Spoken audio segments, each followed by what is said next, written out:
Our fathers, our sisters, and but it's the ones who overcome, they're lost in life and could shun away adversity and always willing to fight it. Every particular moment in life are the ones that are able to transcend and be able to spread the word to other people who's in that same particular genre as they are.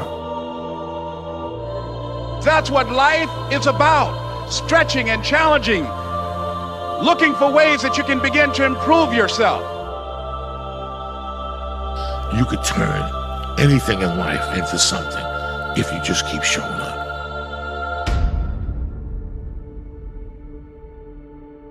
If you throw shit against the wall, eventually something will stick. You guys that have this potential, don't have this potential, you know, that shit dies. What continues to last forever is a perseverance to always show up. That's what champions do. Every single champion is the same as every ordinary person. The only differential is that they show up to the event every single day. They see failure as a learning curve. They welcome failure. You learn more from failure than you ever will from success. So showing up and getting knocked on your ass, finding intestinal fortitude, stand back up and face that endeavor is going to be the overriding factor that makes a difference. Everything you do to the best of your ability. It doesn't matter what you're doing, it's the fact that you're doing it, so therefore it means something to you. It doesn't matter what you're born with, it doesn't matter your potential, how much, the silver spoon of money you have. All of that can be attained if you show up and you're willing to risk failure for success. Taking responsibility for whatever happens to you. Knowing that you have consciously made the decisions that are now affecting you. Knowing that what is happening now, today, is the direct result of your activity, what you did yesterday. Self-reliance means counting on yourself, trusting yourself, being confident with yourself, being responsible to yourself, trusting your own instincts. Trusting the conclusions that you have developed from your study of experiences and philosophies, taking the credit that is due you, learning from the mistakes that you have made. We hold on to this story that we kind of fabricate, we build in our lives that, about certain things, and that story is basically an excuse and a reason about why certain things didn't happen, why you weren't able to accomplish or do this. And maybe your story or your BS is I didn't have the time, or I didn't have the money, or there was traffic, or this happened to me because of this person, my boss, my family member, my parents, my brother, my sister, the country, the economy, etc. Right? We have these things, these external things that we blame, and these excuses and reasons that we have. It don't matter whose fault it is that something is broken if it's your responsibility to fix it. For example, it's not somebody's fault if their father was an abusive alcoholic, but it's for damn sure their responsibility to figure out how they're going to deal with those traumas and try to make a life out of it. Some people tend to blame others for their mistakes, blame others for their failures. Now what happens is every time that you do that, every time that you blame or you have an excuse or you BS yourself or have a story, you're giving away your power. You're basically giving away your power, and you have no ability to change what your current circumstance is. You have no power to change your life because you're putting it on something outside of yourself that you have no control over, right? You have no control of the external world in any way, right? You have influence at best, but you have 100% control over yourself, over your own mind, your own thoughts, your own actions, your own behaviors in your life. You have full control over that. You might be influenced by the outside world, but you're ultimately the person that decides everything in your life. As long as we're pointing the finger and stuck in whose fault something is, we're jammed and trapped into victim mode. When you're in victim mode, you are stuck in suffering. Road to power is in taking responsibility. Your heart, your life, your happiness is your responsibility and your responsibility alone.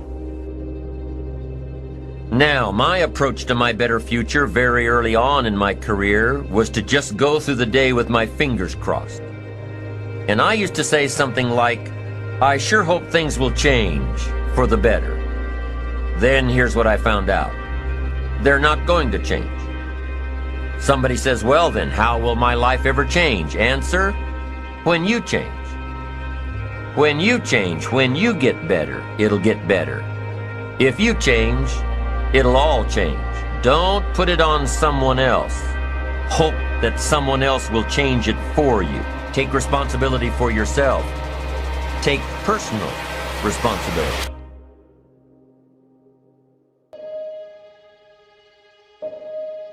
It's a constant storm to try to figure out what you're about, and you change. At 26, you're all about the hustle, you're gonna be a billionaire, this and that, and then you go to the bar one night and you fall in love. And it changes what you care about, right? And then you have a child, and then this happens, and then that happens. Things change. You just have to always consistently try to figure out what's driving you, and not because other people are watching, and not because that's what your dad wants, and not because that's what you said was gonna happen, and it doesn't look like it, and your family's gonna judge you. You just have to be as real with yourself as possible, and that is a very difficult struggle, but when you're not, you create enormous vulnerability and unhappiness. Truthful conversations redeem people. Because if you come to a clinical psychologist whose worth is salt, you have a truthful conversation. The conversation is, well, here's what's wrong with my life. And here's what caused it. You know, maybe it takes a year to have that conversation. And here's how it might be fixed. Here's what a beneficial future might look like.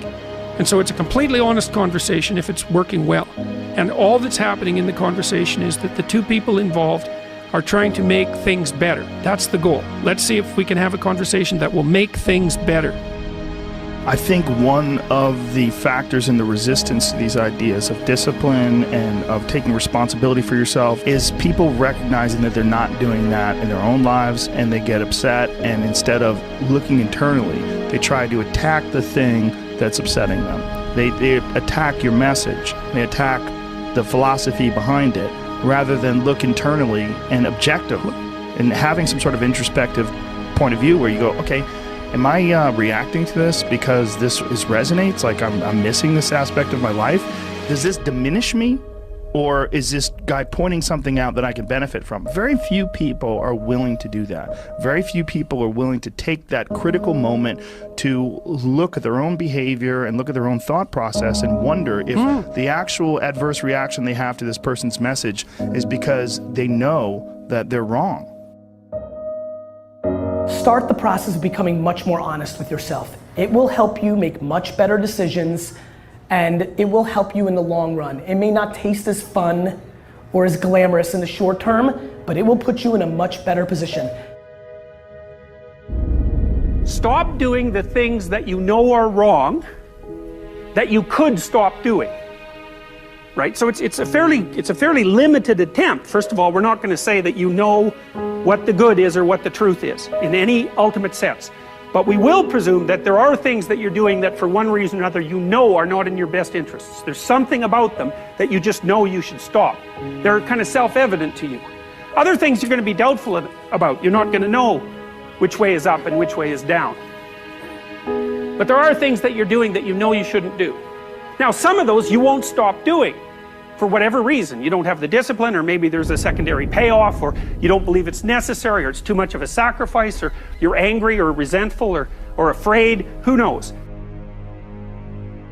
But there's another subset that you could stop doing. It might be a little thing. Well, that's fine. Stop doing it and see what happens.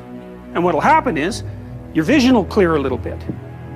And then something else will pop up that you will also know you should stop doing and that you could stop doing. And you could do that repeatedly for an indefinite period of time. And you know, that doesn't necessarily mean that you're going to ever be able to formulate a clear and final picture of what constitutes the truth and the good. But it does mean that you'll be able to continually move away from what's untruth and what's bad. And you know, that's not a bad start.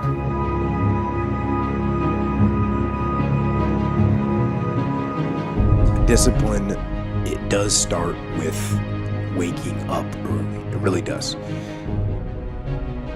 But that is just the beginning. Discipline is the root of all good qualities. But you have to absolutely apply it to things outside of just waking up early. It's everything. It's working out every day, making yourself stronger and faster and more flexible and healthier. It's about disciplining your emotions so you can make good decisions. It's about doing the tasks that you don't necessarily want to do, but that you know will help you. And that's what discipline is. Discipline means taking the hard road, the uphill road, to do what's right.